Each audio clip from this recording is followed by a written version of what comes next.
Joining me in studio, guest this morning, it's going to be Kane Farabaugh, Voice of America Midwest correspondent.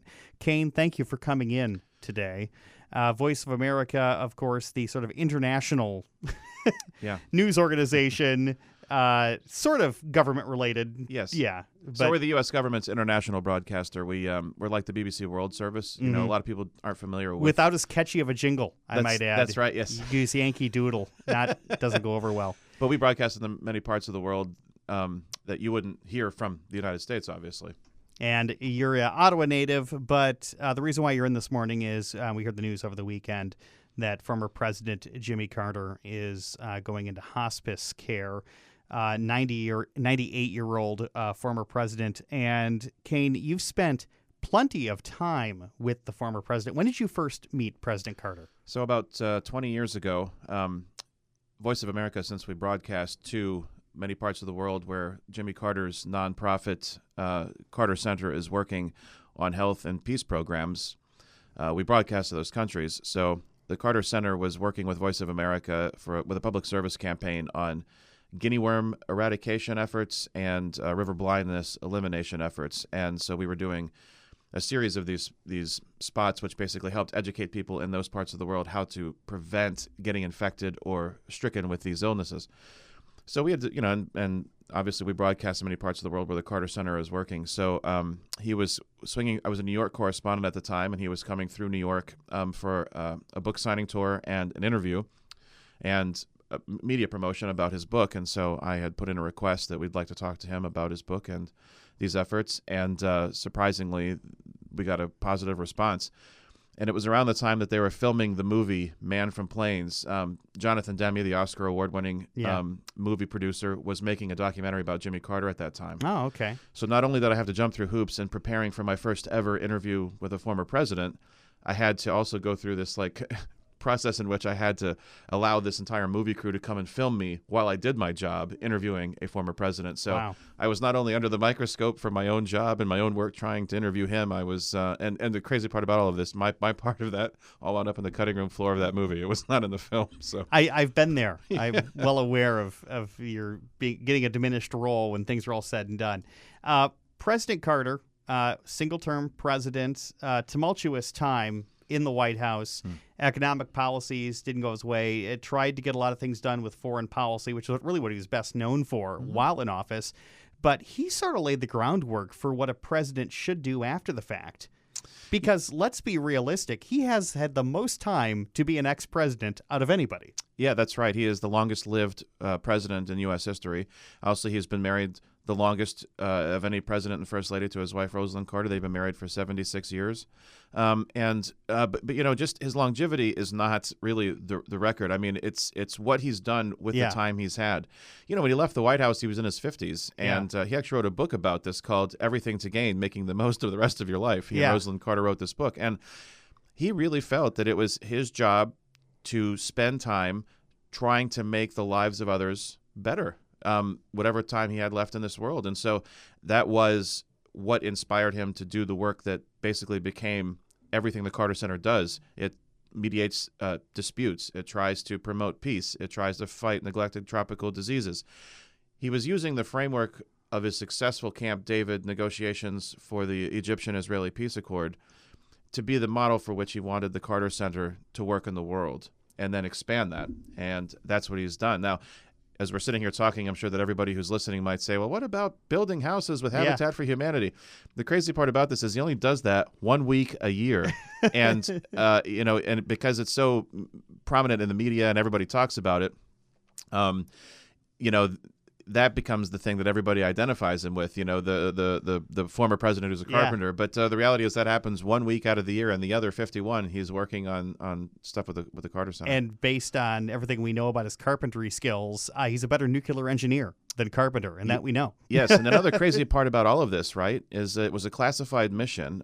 It's part of a book that I'm hoping to write. But Jimmy Carter, when he was a lieutenant in the Navy in the 1950s, was part of a crew that wound up stopping a complete nuclear meltdown at a Canadian nuclear facility. And, Jimmy Carter and about 20 or 25 other Navy men went up and stopped this reactor from melting down and prevented a nuclear catastrophe in this hemisphere. That's another little known fact about his life. Yeah, and you've spoke with Jimmy Carter, obviously, a bunch on the phone. You've spoken to the president, and of course interviewed in person in Georgia.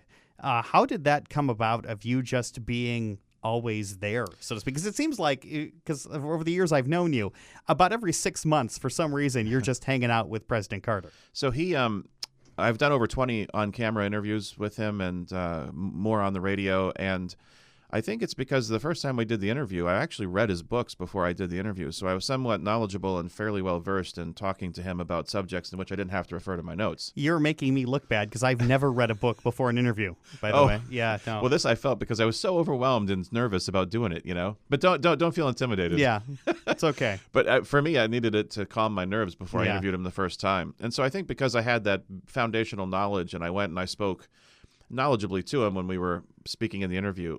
When I had asked for subsequent interviews, there was never, I was never told no. Wow. I think every time that I was able to ask for an interview, it was always yes, or if they couldn't do it at the time, it was shifted to another opportunity where we would be able to do it. And all of this, all of it's news related. All of it becomes, every year there's a benchmark in which the Carter Center puts out information on the numbers of guinea worm eradication. Yeah. President Carter has said that he wants to see the last guinea worm in this world die before he does. Yeah. It's close, but it's not there. In 1986, I think there were 3 million cases of guinea worm. Yeah. In 2022, there's 13. Yeah.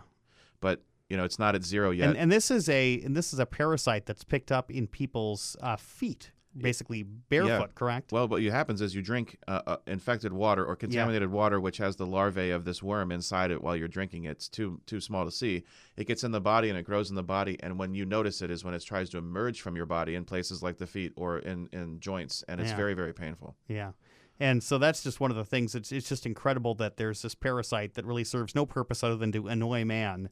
That the former president decided that's something I'm going to try to eliminate because it's within grasp, and it looks like it is. It's going to be eliminated at some point. Yes, and it would only be the second disease in history eradicated from the planet, but it would be the first disease ever done through prevention and not treatment or vaccine, like smallpox, which is the only other disease that's been eradicated. And let's talk about your friendship with the President Carter and really the Carter family, I suppose, and the folks at the foundation. When did that relationship go from I'm here to talk about your next project to let's go fishing? So it was interesting because I was at an interview with him in Chicago. He came here in 2015, and my son was with me. My oldest son, Lucas, was with me. And as we were preparing for the interview and the cameras were getting ready and the crew was getting ready, he asked my son to come over to talk to him. And, they had some small talk. Lucas must have been, I think, 7 or 8 years old at this point. And he asked, and not really aware of who he's talking to. I mean, vaguely aware, but not understanding that this man was the leader of the free world. Right. And I told him, just talk about things you know about, like baseball and things like that. Well, when we were talking, at the end of it, well, let me know if your dad isn't treating you well. He's one of my best friends, and I want to make sure he's doing you right, or something like that. And I sort of went, I stepped back and I thought, I'm sure he says that to a lot of people. I'm sure he has a lot of best friends. Yeah. But I guess that was the point at which I clearly realized that I had went from some kind of line between like a professional to a personal relationship with him, or it had probably existed before that. And then, I started to evaluate it, and we were invited down. Sometimes these were for fundraisers, and sometimes this was just to, come down to do things. But we went fishing at his pond. He took the kids fishing and it's a little funny because Jimmy Carter is also very competitive, right? So when Jimmy Carter is fishing with you, I don't know that you want to necessarily catch more fish than him out of his own pond, especially if you're kids. But my kids would get excited. It was the first time that they ever went fishing, and actually Jimmy Carter taught them how to put the pole into the line into the water, and it was kind of just a remarkable experience. And even though I was fishing, and Mrs. Carter at that point was trying to teach me how to fly fish, which I did not learn very well. She was very patient with me, but I was also just trying to observe my kids, and I soak it in and say, wow, my kids are learning how to fish from a former president of the United States. It's kind of a surreal moment, and then brokered peace accords, learning how to put a worm on a hook. It's all just varying degrees of expertise that President Carter had. Yeah, and then another surreal thing is that I was in Plains one weekend. This was for a fundraiser, but I found myself having a glass of wine while painting between Paula Deen and Jimmy Carter. And I had to step back and say to myself, I'm in another surreal moment here. That's a little bizarre. Now, that's quite an image you just painted there.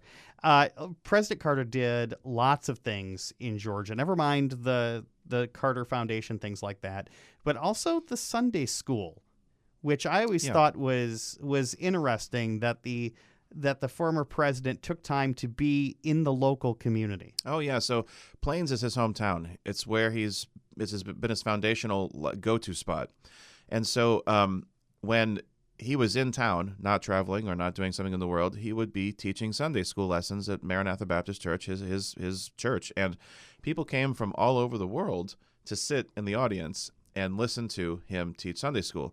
And it was remarkable because you can only fit probably 300 people in the church, right? And in one of my interviews with him, and we did a profile of this called The Preacher from Plains, and he says, well, when I teach, Plains prospers.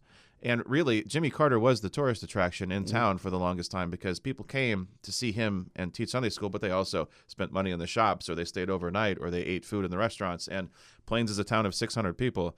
So when you've got another 300 to 500 people coming in to see him do Sunday school, you're doubling the population, and you're getting people there to do all of the things that Plains has become known for. And it is one of the most genuine, authentic southern places on the planet. I mean, I've developed very, very good friendships with people who live in town there as a byproduct of my journey to explore and research and understand President Carter and his life and his legacy. And I have to say that just the hospitality and the wonderful welcoming nature of the people that live in that town reflect probably Jimmy Carter's own nature. And it's a remarkable thing. Unfortunately, the ability to see him teach Sunday school lessons is over. Yeah. And it was when he announced that he had cancer in 2015, he had cancer in his brain. When he was undergoing treatments, I was there throughout most of that fall, covering things, but also being there on Sunday when he was doing Sunday school lessons. And it was a bucket list item for people. I mean, there were people who were traveling in 3 days before he would do Sunday school lessons to sleep overnight in the parking lot, waiting so that they could get a spot in the church to be there for that event. It was a remarkable thing. That's remarkable. Kane Farabaugh, thank you for joining us this morning. Voice of America Midwest correspondent. Somebody wants to follow your coverage, and I assume any upcoming coverage about the former president. Where would they go? How would they find out more? Yeah, you can go to voanews.com at any time. You can also follow us on Instagram and Facebook at VOA News. And I have my own Facebook page, Kane Farabaugh VOA is my Facebook page for the work that I do with Voice of America, and a lot of what I do is all posted there as well. And obviously, this is a time of reflection and a time of remembrance. But he's still with us, and it's an opportunity now, I think, just to sort of take stock in what he's done and what he means to people. Thank you so much for joining us. Thanks. It is Classic Country 100.1 WGLC.